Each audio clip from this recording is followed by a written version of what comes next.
Good. Deborah, quick check. Can you see my video window as well as the slides, or just the slides? I can see both your video and... Good, that's the point. Hopefully that works for everybody. So wonderful, good afternoon from Hamburg, everybody. My name is, My name is Chris Meyer-Zonatrip. I am still the MD of NGOs and International. Many people know me. I've been joined by many colleagues around the world. Obviously, half of them are on holiday right now. And Deborah and I are the sole survivors this afternoon. Not quite. I know that many people are in Brussels and in Berlin or in Washington working around right now. However, together with some of my colleagues, I have spent much of the last 10 years sort of transforming NGOs and building better NGOs. And so once a year or so, Deborah, my boss, basically asks me to summarize the experience. And we are focusing this around Agile because whenever I can't think of a time, this has been more important. The format, as Deborah, I can't actually remember whether you said it or really you sent it around. We are going to rush through the slides, 20 minutes max, so to leave sufficient time for a conversation. And I am always a lot happier when this becomes a conversation, not a presentation.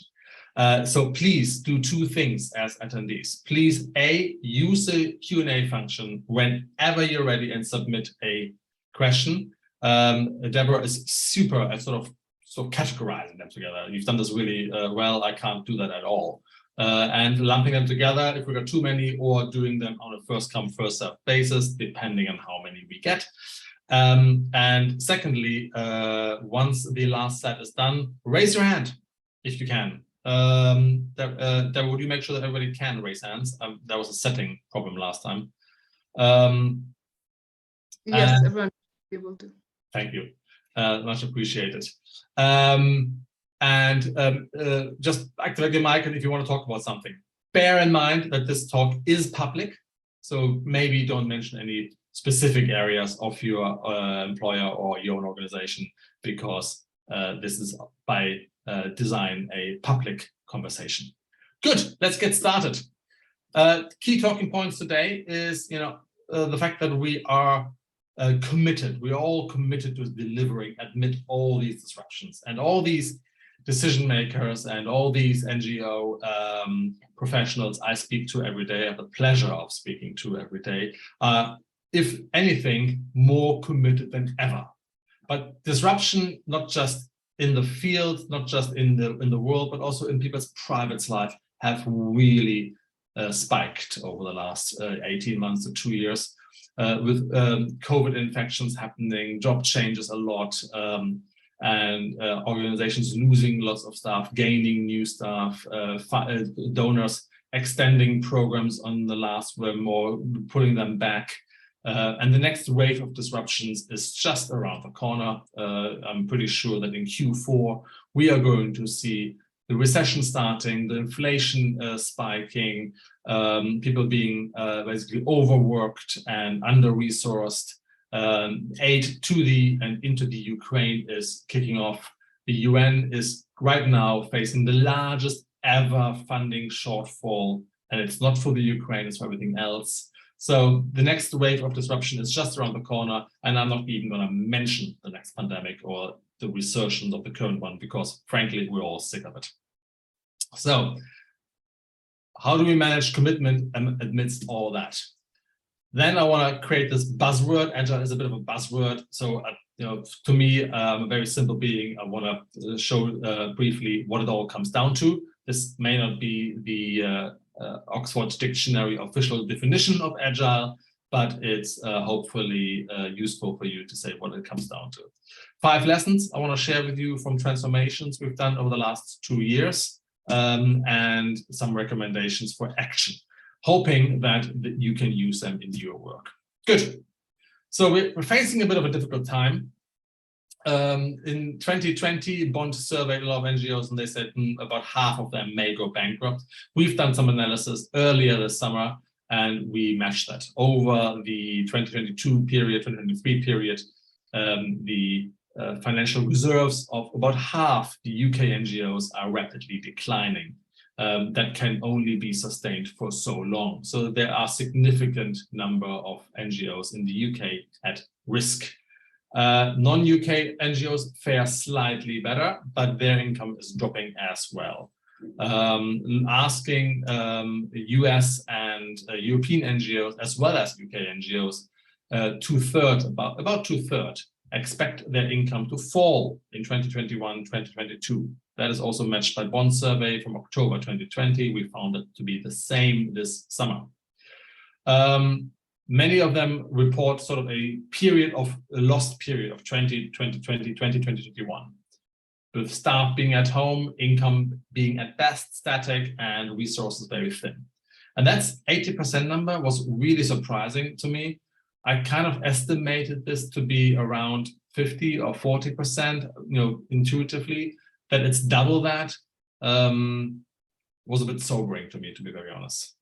A lot of staff redundancies as a result, a lot of health-related absences and carer absences that are very understandable, but obviously do not help the workload or the projects of the organization, and the continued lockdowns, which we may have to face again, or some sort of it. So there's a lot of stress and frustration in that processes and outdated strategies. To quote a CEO I spoke to last week here in Europe, he kind of said, look, the notion of launching a strategy process and just pushing it out there as we did before 2020 seems ridiculous. People are tired. They don't want another document to be delivered. They need something with a little bit more authenticity. And I think that really spoke to me.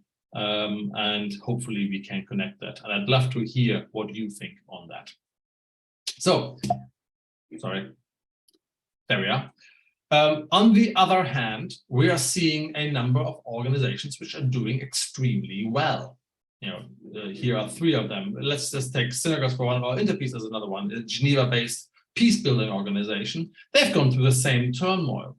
And their income is increasing, their staff fluctuation is significantly lower, their income is diversifying, new projects are sprawling off, and most impressively, their project delivery KPIs are actually speeding up. They get to the the project delivery faster than they did pre-2020. So we leaned a little bit back and asked, my colleagues and I asked ourselves, so what do they really have in common? And the number one thing they have in common is that they are simply more used to organizational change. And we believe they've gotten better at changing themselves. Changing and restructuring themselves hasn't been a one-off deal with external consultants, with big reports coming out and board meetings. It's just a continuous improvement process.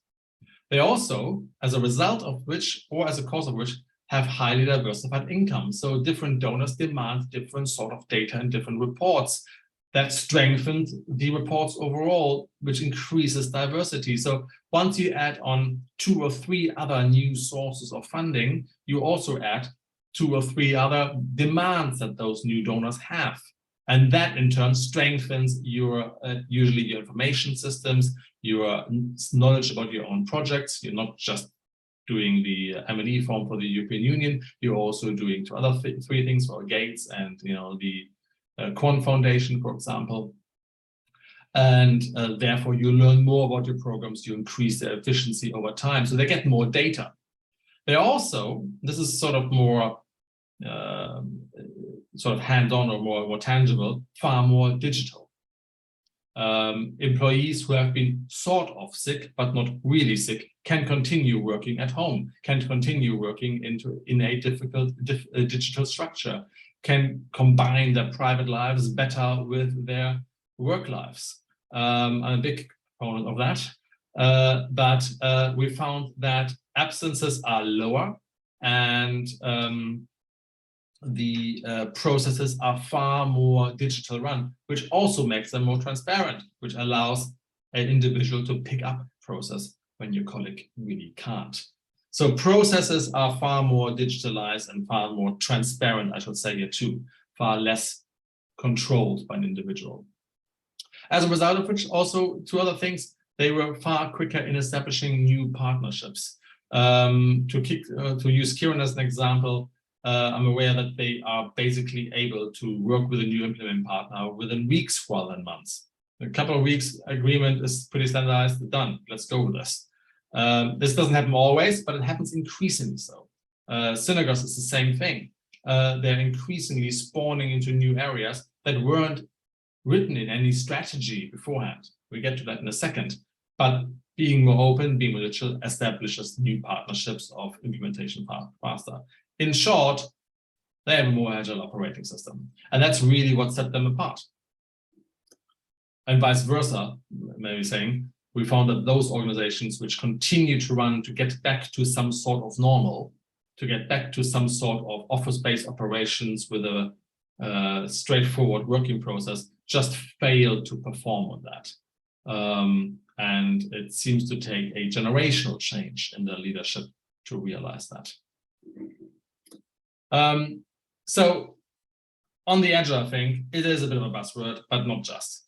It's basically how we respond and how we scale, how we organize ourselves is, and how we work with each other either opens up strategic opportunities or it closes them. What it doesn't do is it stay neutral. And I know that sounds like an incredibly obvious thing to say.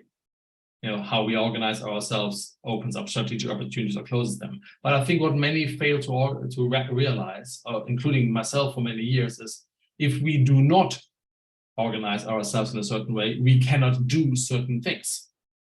And at least in my, albeit individual perspective and experience, because experience always is by definition, I find that asking the question, with this organizational model, with these digital capacities, with these skills we have in the organization, what can't we do, is almost a more revealing question than what can we do.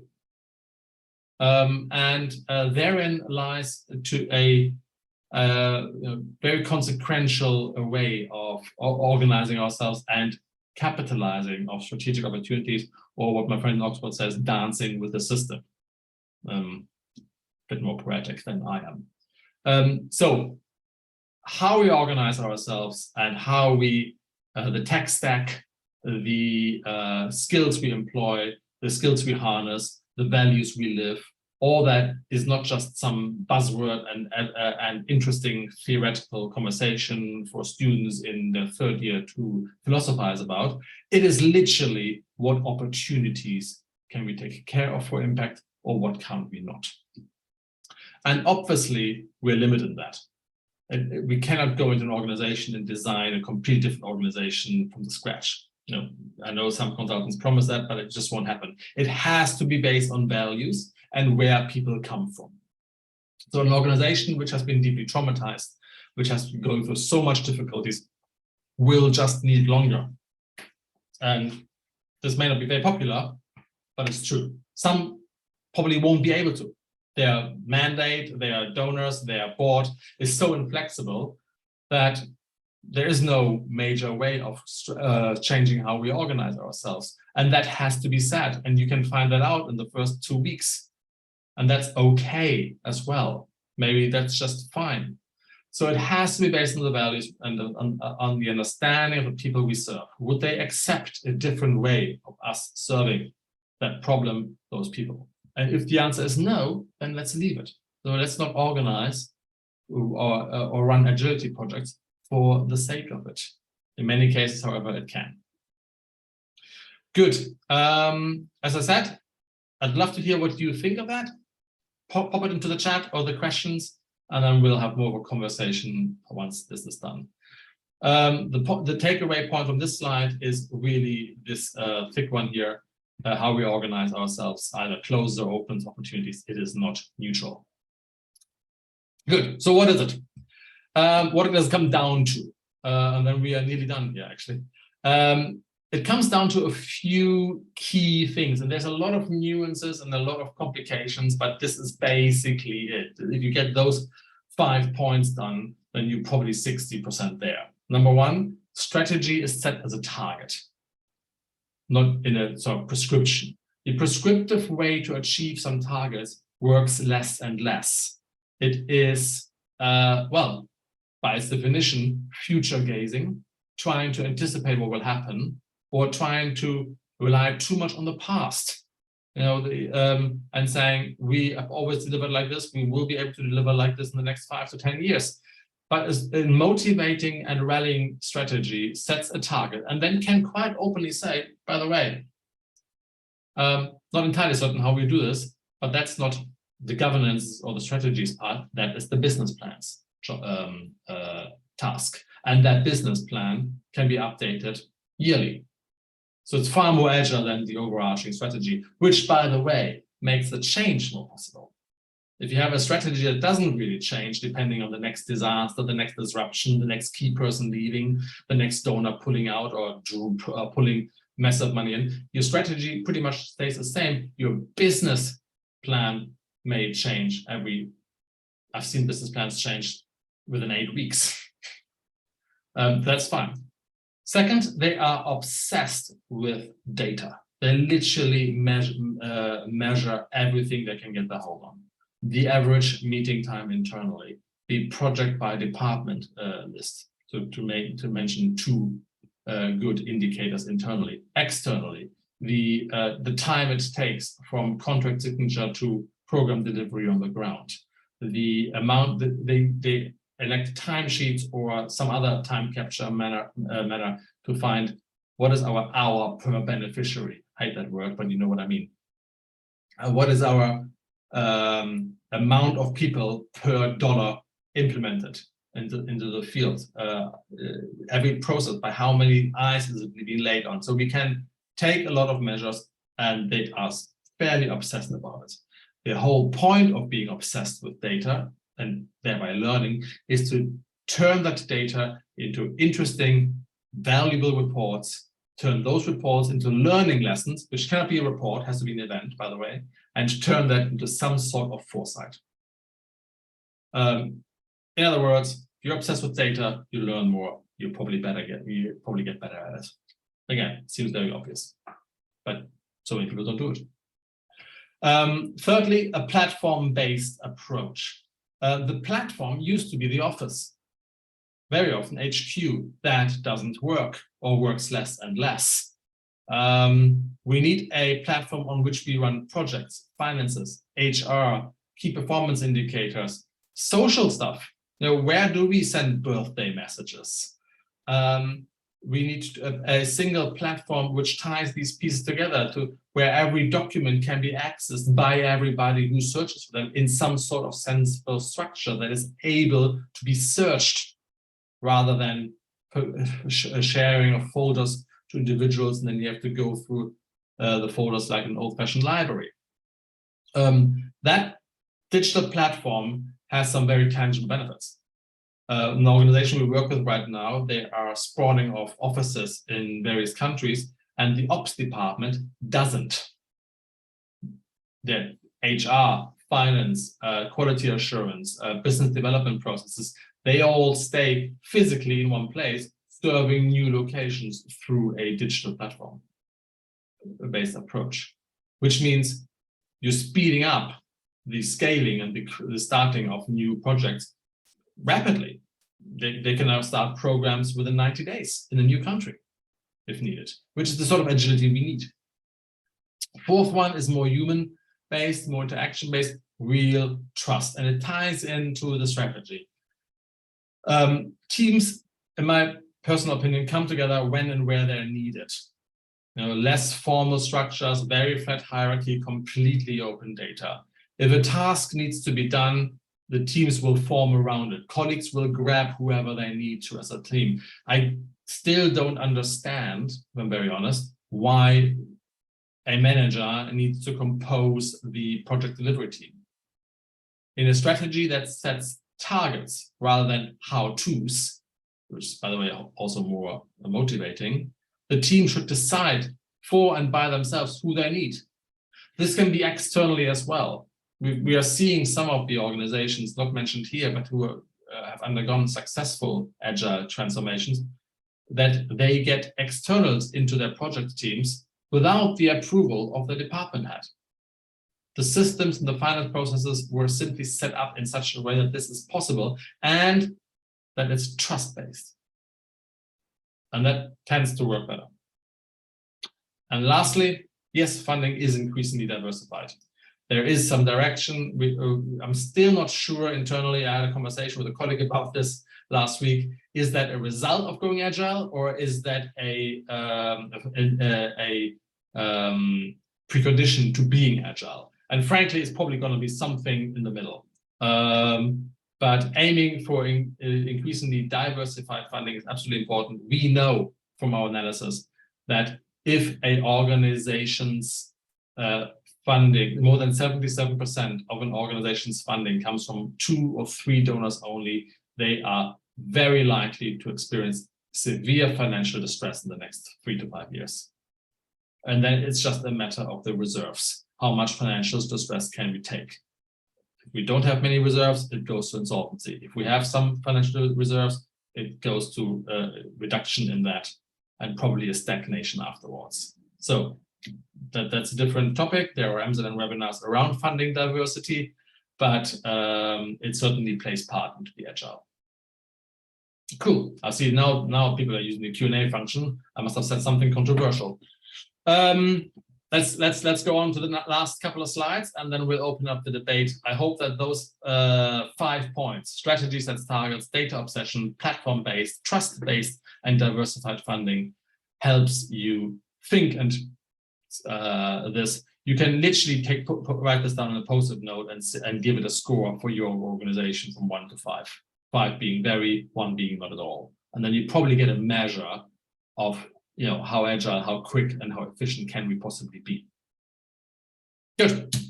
Couple of examples along a more traditional waterfall system, strategy, structure, systems. And yes, I'm a German accountant, so I like structure. Apologies for that. But let's have a look at strategy to see what I mean with a target-led strategy system. This is copied out of the strategy of one of our organizations who gave us permission to use this. Thank you very much. You know who you are. And their strategy has sentences in there like, we co-create programs with people at the center. Sounds great. Further down, it says, we therefore fund activities 75% from unrestricted and 25% from restricted income, which means a lot of diversified funding.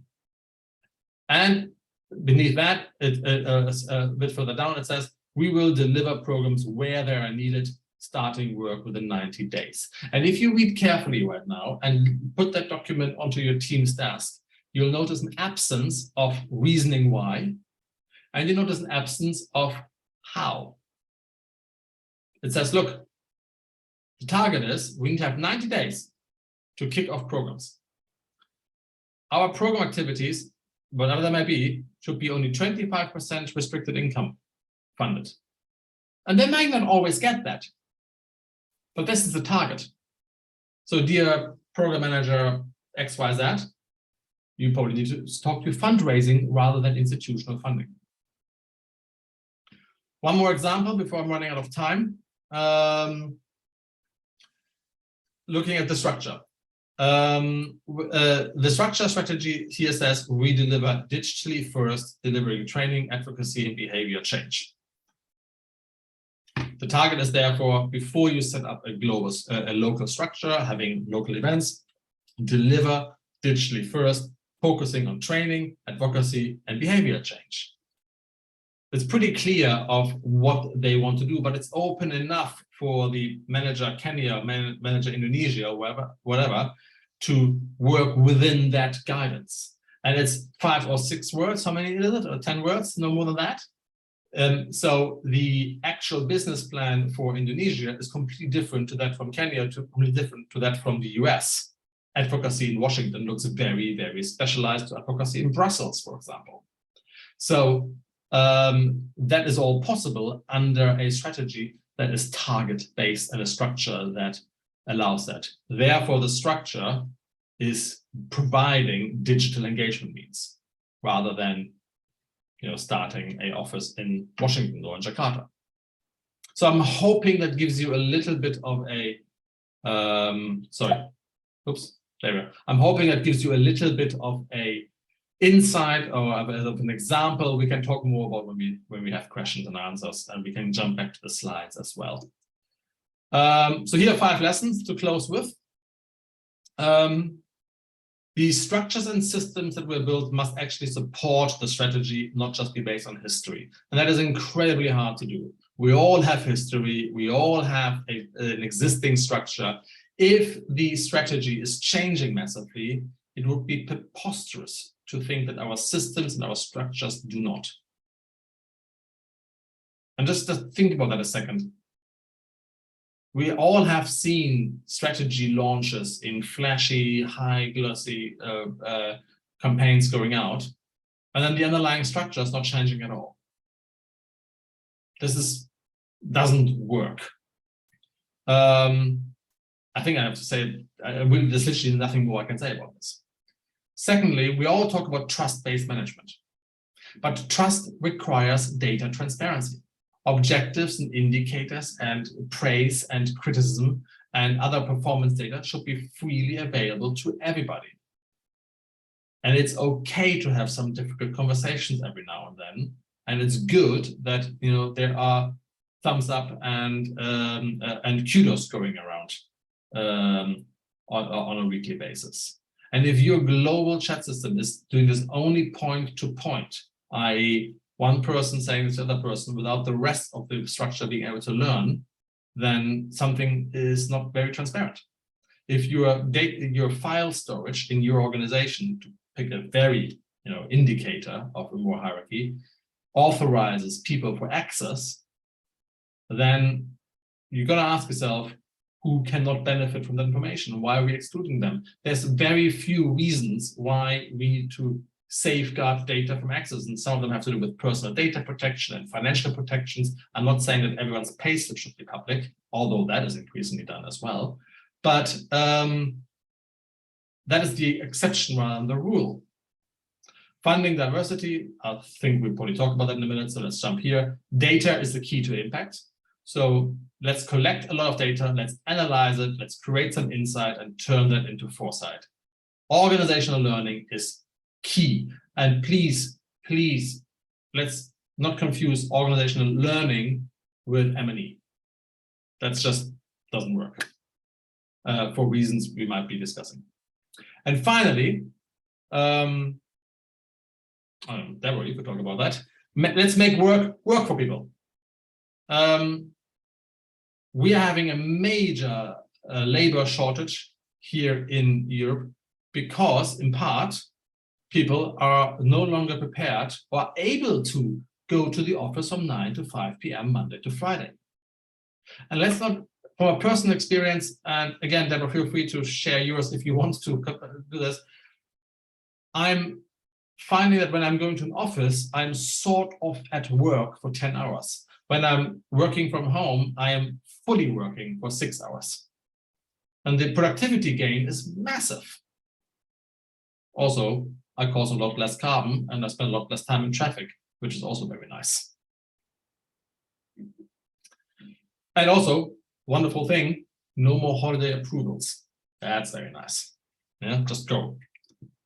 Okay, so a few tips. How do we lead the change and not just be driven by it? Oh, that's a lot of animation. First of all, we all know that change can be instigated by shocks, like the pandemic, like a funding shock. And that type of change that is often reactionary. So we are driven to this change, not always, very often necessary, but it's not always the ability to get at the best. So if you happen to be confronted with a shock event or a trend or pressure to change, let's scale the ambition down a bit here. You're not going to get the most best change project out of this because you're being driven rather than proactively driving it. Let's get over the shock first and then continue. A lot of change projects address the shock, celebrate success, saying, yay, we regained our funding, or we managed to get over this and that, or we have recovered from the staff shortfall, or whatever shock that the organization experienced, and then stop. because, you know, why would we proactively change when we know exactly this thing could happen tomorrow again? Where you can change, we should probably prioritize where we have the most control. And it's pretty sobering. We don't have a lot of control. So things we can control would be where are our funding applications going to. If you want to diversify, we can't really control the success rate just yet, but we can control the submission rate, to talk about the funding diversity example. Or we can't suddenly change people's behavior at work. We can give them digital tools and liberate, set information free internally and see if they use it. So that is a gradual change. And then accept the fact that there are areas that are outside our control. No, we cannot change the culture of this organization in 6 months. It's not going to happen. 9 months, 15 months, sure. But a rapid change of culture in 6 months' time, as a head of a UN agency asked me to deliver early this morning, just not going to happen. Finally, lead with a change that is desirable to do so. 99% of staff work at your organizations because they care about the issue. They care about your mission. And then they are sort of resilient to the way we do things. So let's connect why we want to change to that mission. You know, you want to save more fish? Let's, whatever, sorry, that's a silly mission. Yeah, you know what I mean? You want to diversify marine biology? Let's set up the structure that have a direct input on us working more in these areas. People will carry the change far more. They will start to pull the change rather than management just pushing it. And finally, because I'm running out of time, I'm going to jump on here. We can come back to it if the question is asked. Make sure your change is driven towards the future, not driven by events in the past. And the future, I don't mean to indicate, let's do some navel gazing and some prediction of what might happen. When I say change driven towards the future, I mean change driven towards our capacities to expand the range of futures we can expect, because that range of futures is rapidly increasing. If that makes any sense. Good, I believe this is it. Deborah, how am I doing time-wise? Am I all right? Yeah, I think we're good. We can take a few questions. I'm 6 minutes overdue. I'm so sorry. We'll talk about that in the last one, and I'm going to collapse the slides and see if there are any hands, or we got some questions already, right, Deborah? Yes, we do. So can I start? Yeah, go ahead. I'm not even seeing the window, so I'll listen to you.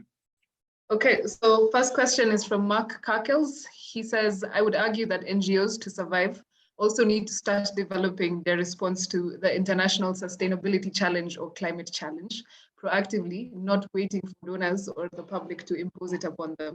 So for the NGOs that you work with, is the climate change becoming an issue in terms of operations and programming?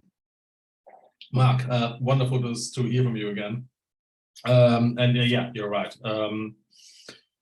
At COP26 in Glasgow, was it COP26? Or COP25, I get confused. If you walked around there I think it was November last year, was it a few months ago, you'd be forgiven to think that this was you'd be forgiven to forget that this was a UN event. The entire climate change program, direction, messaging was dominated by corporates.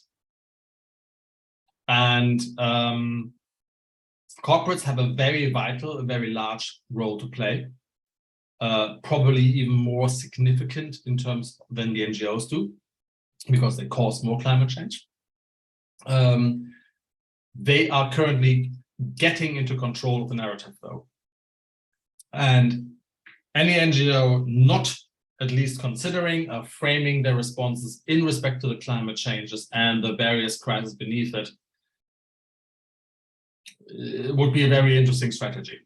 We live in the age of climate change. We all living here today will continue to live in the age of climate change. This will be a lifelong issue, and it's going to get worse progressively over the next 25 years, regardless of what we do right now. We know it's going to get worse. So is the strategy that your organization has, Mark, definitely needs to consider what impact do our intended beneficiaries have as a result of climate change, and how do we respond to that? By and large, the answer to that is easy. It's going to make things worse. Some things very worse, like migration, health, rights for minorities. And with that, I include women and children right now. Some things are going to get marginally worse. The other strategy, just to look internally, is given the amount of corporate messaging around climate change, why shouldn't we work more with those corporates? That's another thing. And so if the strategy is completely silent on that, I wonder what the reason is. And there may be a good reason, but I want to see a damn good reason. Mark, let me know if you would like to follow up with that. Okay, great. Next question we have is from Phil Malone from Access Agriculture. And he asks, what platforms for strong team working would you recommend? We have good results with Asana. Yeah, it doesn't matter, Phil. Really doesn't. There's a ton of them. I would only say use an off-the-shelf one. So there are still some organizations out there trying to convince NGOs that they need a specialized individual one for them. That is completely inappropriate, too expensive, and also inflexible. An off-the-shelf solution, whether you use Asana, or whether you use SAP, or whether you use MS Projects, or whether you use Teamwork, or whether you use whatever, doesn't really matter. Whatever works for you. And I wouldn't overcomplicate the selection of tools here. The likelihood is that if you pick a platform-based one, so online-based, so it can be updated easily without touching the end user device. And if you choose one with open API keys, which means you can add on other tools like the financing tool, or the HR tool, etc., into it without changing the system, you're going to be all right. And then it doesn't really matter whether you use Asana or MS Projects. As long as it's platform-based, a browser-based software, and with some API keys, then you'll be fine. More importantly is, I guess, how to use it. Okay. So next we have, it's from Kat Rhodes. He's requesting a comment from you. He says, Agility seems to have one application for customers. That is those who fund and clients, those with whom we implement. Comment? Sorry, can you say that again? I didn't quite get that. Agility seems to have one application for customers. That is those who fund and clients, those with whom we implement. Comment. Agility seems to have one. Kurt, would you mind either lifting your hand, unmuting, or sort of saying what it is you mean with that? I'm not quite understanding your questions, and I don't want to just send you some prose or some I want to give you the respect of a proper answer as far as I know. It's far be it from me to have decent answers here, but if you could sort of elaborate that or unmute, then we'll get back to this. And meanwhile, shall we progress to the next one? Ooh, Deborah, that's €5 to our favorite charity donated. You're speaking on mute. Sorry. That's €5 donated now. Come on. So next question is from Jeremy Taylor. It says, how is it best to balance the advantages of flat hierarchies and giving local ownership and trust versus trying to implement wide-scale organizational change that require directive center to make sure they're joined up? Right, it's a little bit systematic. Jeremy, thank you very much for asking the question. I think I know what you're aiming at. There's two ways to change. The strategy in this target setting, I believe, should be decided up front, on top, basically. There is we want to work consultatively and we want to get the data done, but ultimately you have to make decisions about what you as an organization can and cannot do, and that decision should come with those charged and frankly paid to make those decisions. So yes, I am criticizing the boards and the senior executive management who try to be over collaborative. That is a sickness in our sector, frankly. At some point, the seniors command a higher salary, and the board a responsibility to make large strategic decisions, not conversations. So this is a personal bugbear I have here, I suppose. And there will be points you cannot do as a directive, but the directors and the board should direct. So, make a decision, it's associated with some risks, and live with it. You may be wrong. That is the risk that comes with the privilege of your situation. Not to talk about you specifically, Jeremy, I just mean directors and boards in general. However, then enacting the change. So after the target has been set, and some people will leave as a result of that because they do not believe in the mission anymore, or they just got exhausted and they can't take this additional change. Then I feel that the board and the management is in the business of serving their team. Provide them with the tools, the freedom, frankly, the emotional safety, that it's okay to fail. It's all right to try and fail. It may not be okay not to try. And that's when they get sick.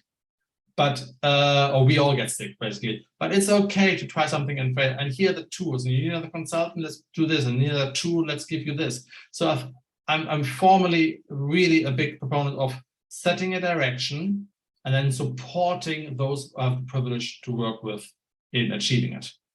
How that is done, don't care. So it should come from local ownership. I trust them to do it. I trust them to learn from failures. And I trust everybody to fail, mostly because, to be very honest, I failed and I continue to fail a lot. And it's still the best teacher I can find. That was a little bit philosophical, Jeremy. Let me know if I actually answered your question. I'm not entirely certain.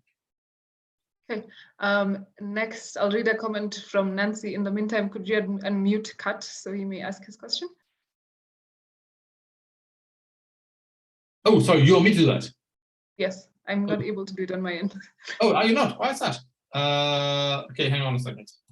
Yeah. In the meantime, we have a comment from Nancy. She says, work-life balance working from home for 2 years has its challenges, and similarly, organizational culture I have found is very important for trust and successful remote work. Yeah, is that a question or a statement? I completely agree. No, I completely agree. I think working from home is also very hard. I think the thing we have to remember is that when we are asking for people to work in their home setting is to do everything we can do to make that home setting workable. I can share two pragmatic solutions with you. An organization with a lot of staff in one situation, but decided to close their office, but they subscribed to a shared office space that is open for everybody who wants to go. And secondly, they gave, I think it wasn't much, it was like 2,000 euros for everyone in their organization to equip their work room in their home as much as required. By the way, in some legislations in Europe, that's even a legal requirement to do so. You can't just send employees home and expect them to use their home internet. That's a different topic here. You have to actually reimburse them for that.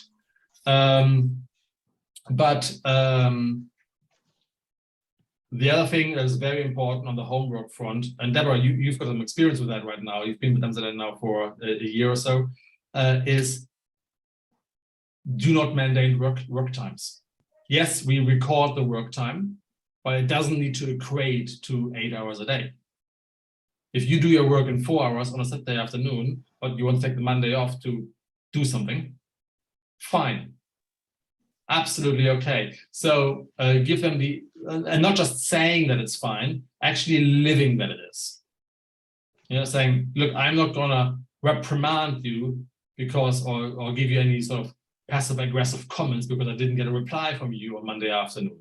If we are flexible about work time, let's be generally flexible. So, by the way, I've permitted everybody I can see as being able to talk right now. I see that everybody is muted, but you should have the ability to unmute, raise your hand, and talk right now. And I can see Kurt. Kurt, go ahead. Okay, I will just clarify my question. Cool. As an non-government organization, we actually have two different worlds to engage. The world of what we call our customers, who are our funders, and the world of our clients, whom we call those people our beneficiaries.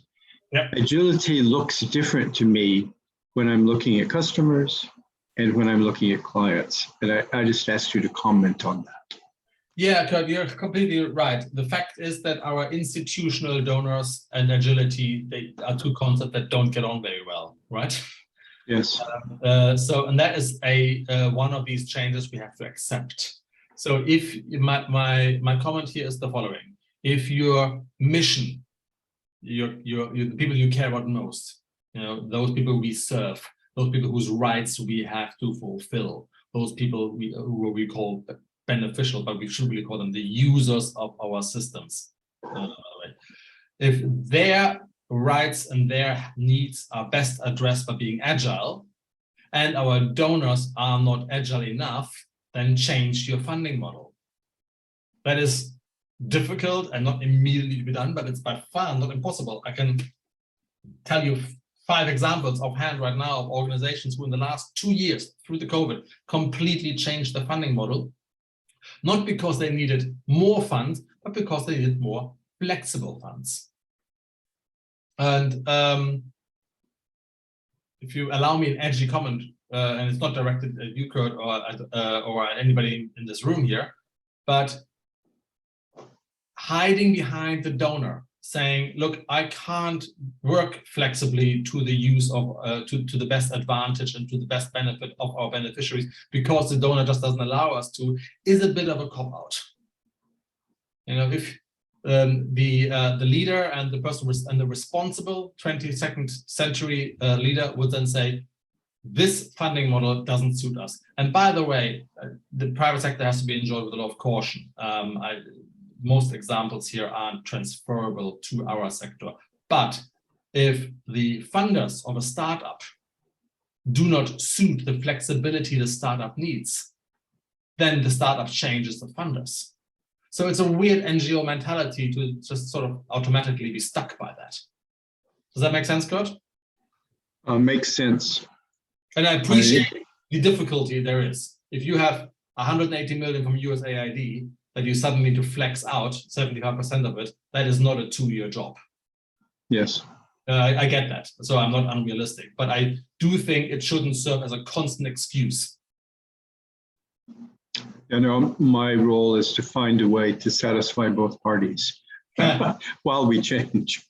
Yes, and that is an interesting and sometimes frustrating role. I've been there when I was at SAFE, but it is certainly possible. And if you have a plan in mind, then it gets better by the quarter.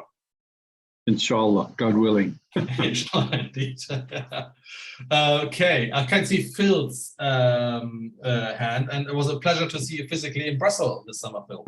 Yeah, sorry it was so short. I just wanted to go on this whole thing of home working and the fact that we are all international organizations. We have just got one colleague who has moved from Bangladesh to Canada, which is a big change. She's still doing exactly the same work, but of course her time shift has had to really change, and we've adjusted so that we're having meetings later in the day European time compared to what we had previously. Other things which are so important are that electricity is going to go up everywhere in the world, and also availability of electricity. Yeah. We're going to have to look at ways of how people can have UPSs at home. Are they going to have solar panels? Are they going to connect to the internet in the normal way, or are they going to have to use 4G or whatever is available? Yeah. How are they going to pay for that? How are we going to make sure people are connected if they're away from the capital city and away from the air-conditioned office, etc.? So working from home can be great as long as we as caring organizations care and enable our people to be really effective at home and from home. Unless we show that flexibility and that agility, as you call it, we're going to fail.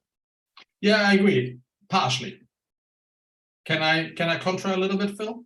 Fire away. Yeah, this is what makes these conversations interesting. I completely agree with you with the meetings being later in the day. Here, I would immediately caution ourselves, why do we have so many meetings? In a truly digital system, in a chat system, a lot of the work should be increasingly asynchronous. If all my meetings were synchronous with my team, we meet once every 2 weeks, max. The rest is just impossible. Emails and internal chat systems and proposals being written on an online document can all be done in asynchronous. Is there really the need for a meeting here? That's my first one. And secondly, I already said, of course, we need to make work for people and equip their workroom and send them equipment to need, be that the 4G access or the solar panel. On the other hand, you could also just do that with money. It's an amazing tool employees in difficult situations can use to buy what they need. And it gives them agency, saying, set up your workroom. You are working at this organization in order to work. We happen to work digitally. If you can't work digitally, you're unemployable. So there's a little bit of a contra here. It is also the employee's task to be equipped to the degree that they can actually work. And if they decide to move to a boat in the middle of the Mediterranean, they can't really complain about being disconnected and cut out of the work process. Do you know what I mean? Yep. But as you know, we're working in very remote areas and different places. Right. So we're not got too many guys on boats. Well, the non-boat thing helps. But no, you're right. When there are technological things out there, and if you work very remotely, obviously you have to invest more into satellite connections or something like this. I would love to hear when Mr. Musk is finally launching his orbit Starlink system. That will make things a lot easier. Cheers, thanks. I don't actually know where that stands. Tough crowd today. Any other questions or thoughts, ideas? I really, really appreciate the back and forth.